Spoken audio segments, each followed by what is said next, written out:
Like the hardest situations I've found is sometimes when you're reporting on people who people don't like, they really want you to be judgmental. So like, and a lot of people obviously have problems with people in Silicon Valley, or like I did a story about James Damore and about the men's rights movement in Silicon Valley. I am obviously not a men's rights activist. Like, I'm like a San Francisco lesbian. But I wrote about them in a straight way and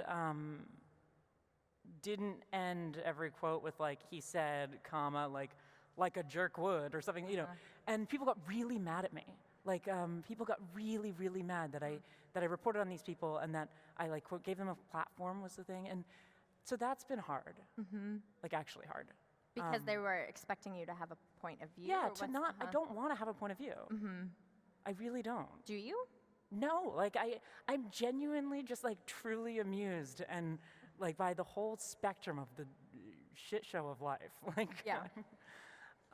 There's a lot. But like, do I have a point of view? Okay, like, am I a men's rights activist? No, I'm Sure. a feminist. Like, I would self-identify as that. Like, Yeah.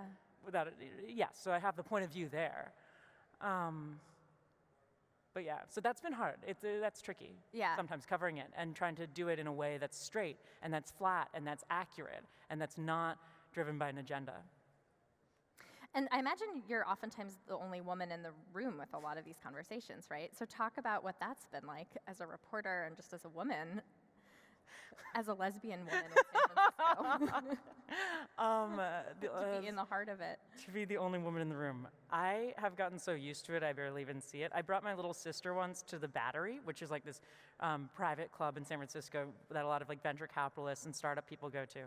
And I brought her in for a drink, and we were going to sit, and she wants to get into tech.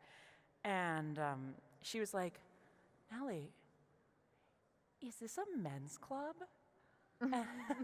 And genuinely, truly thought it was. And I looked around, and I was like, oh, my God, we are the only two women having drinks here.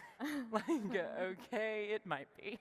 Like, you get, yeah, it's upsetting. It's disturbing. Yeah. I find it disturbing. And are you someone who's taking on wanting to change the culture in that way? Do you think of your role, is that a role that you think of yourself playing?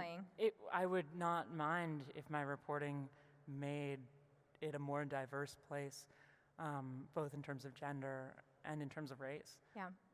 I find the sort of whiteness of it to be pretty disturbing also, and I don't think there's a lot of talk about women in tech, and there should be, but I think also like race in tech is appalling, the situation right now. So yeah, I would love if that changed. I don't see myself as an activist though. Yeah. But hopefully, I think that documenting things and showing them as they are can like disturb people enough and anger people enough that then change happens. Yes.